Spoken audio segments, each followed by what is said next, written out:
Je m'appelle Julie Leclerc, je suis professeure titulaire au département de psychologie de l'UQAM, chercheure et directrice de la recherche en santé mentale au centre de recherche du CIUSS du nord de l'île de Montréal.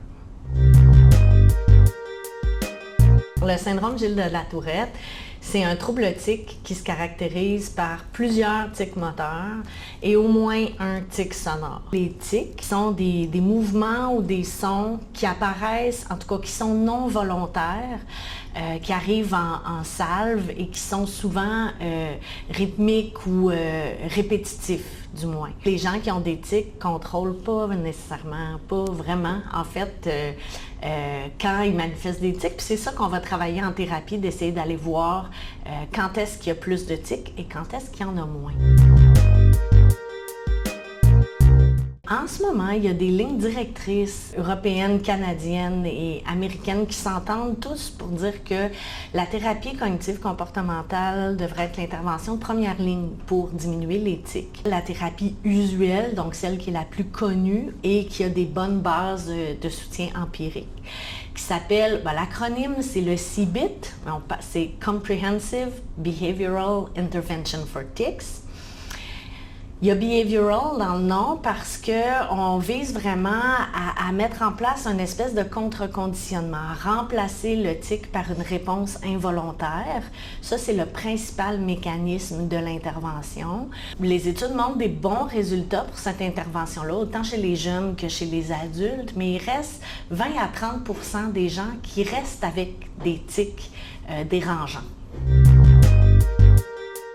Alors, l'approche cognitive et psychophysiologique, l'acronyme devient COPS, cognitif psychophysiologique, a été créé par Dr. Kieran O'Connor, qui est décédé maintenant, qui se basait sur l'importance justement des situations où il y a beaucoup de tics et des situations où il n'y en a pas. Et ce qu'on s'est rendu compte, c'est que ce profil-là est très individuel, c'est-à-dire que beaucoup de gens vont associer les tics au stress, des tics nerveux, mais c'est pas toujours vrai. Des fois, c'est lorsque la personne est plus relaxe ou est dans un certain contexte où il va y avoir plus ou moins de tics. Alors, se basant sur cette prémisse-là, il a vraiment analysé qu'est-ce qui se passe, autant dans le corps, donc les comportements, mais l'aspect physiologique aussi, mais aussi dans les pensées et les émotions, qu'est-ce qui se passe qui fait en sorte qu'il y a une augmentation de l'attention qui est propice à faire des tics, ou dans d'autres situations, il y a moins de tics. Ce qui est différent avec les interventions précédentes qui travaillaient sur un peu un tic à la fois.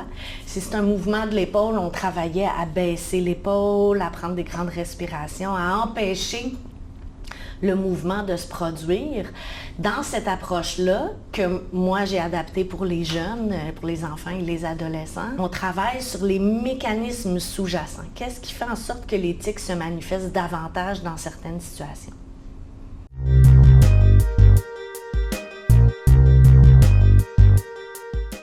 En 2015 a commencé un essai clinique randomisé qui visait à comparer les deux thérapies dont j'ai parlé, donc le CBIT et l'approche COPS, pour valider l'effet de l'intervention de la nouvelle approche. On voulait donc comparer l'effet des deux interventions auprès des jeunes et des adultes. On a eu près d'une centaine de participants, enfants, ados et adultes, qui ont suivi d'une manière randomisée l'une ou l'autre des deux thérapies. Notre hypothèse à la base était que le modèle COPS allait avoir une diminution supérieure des tics. Dans les faits, ce qu'on a obtenu, c'est une diminution des tics qui est similaire à celle de la thérapie usuelle. Donc, il n'y a pas de différence significative sur le plan statistique dans les résultats entre les deux modalités de traitement. Les deux permettent de diminuer les tics d'une manière égale.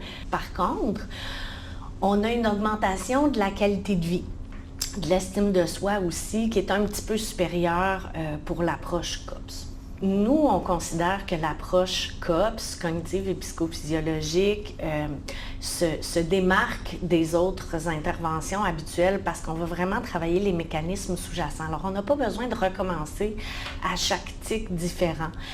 Donc, la généralisation à la vie quotidienne serait plus optimale. On va vraiment travailler la discrimination musculaire, donc apprendre à, pas la relaxation, donc apprendre à la personne à mieux contrôler ses muscles, parce que en général dans la vie, et ça c'est mes collègues en neurosciences qui ont pris ces mesures-là aussi, on se rend compte que les gens qui ont des tics utilisent plus fort, de façon trop intense leurs muscles pour faire des actions quotidiennes. Appuyer sur un interrupteur, peser sur le clavier d'ordinateur. Et c'est entre autres un des mécanismes sous-jacents à avoir des tics parce que la mobilisation physiologique est très intense. Donc, on va travailler sur le contrôle musculaire. On va travailler sur ce qui se passe vraiment dans les pensées, dans les émotions, dans différentes situations où il y a beaucoup de tics. Alors, cette prise de conscience-là et l'apprentissage de nouvelles manières de se préparer pour faire face à une situation qui habituellement suscitait beaucoup de tics, demeure chez la personne. C'est un apprentissage qui demeure à plus long terme que de modifier un tic qui peut changer dans le temps. C'est là-dessus qu'on base nos travaux. Puisqu'on sait maintenant que la thérapie COPS a un effet important auprès des gens, on est rendu à valider l'effet des composantes thérapeutiques. Donc, depuis ce printemps, on a un nouvel essai clinique randomisé qui est lancé, qui se déroule à l'hôpital Rivière-des-Prairies. 2 groupes participent à la thérapie COPS, donc cognitive psychophysiologique, mais on ajoute une composante de biofeedback pour un des 2 groupes. Le biofeedback, ce que ça fait, c'est vraiment une rétroaction visuelle d'un exercice qui nécessite un contrôle musculaire. Alors, on pense qu'avec cette activité-là en parallèle de ce que l'on fait durant la thérapie, l'intervention dans des situations liées aux tics, que cet apprentissage-là de contrôle musculaire avec une visualisation qui est le biofeedback va améliorer les résultats de l'intervention.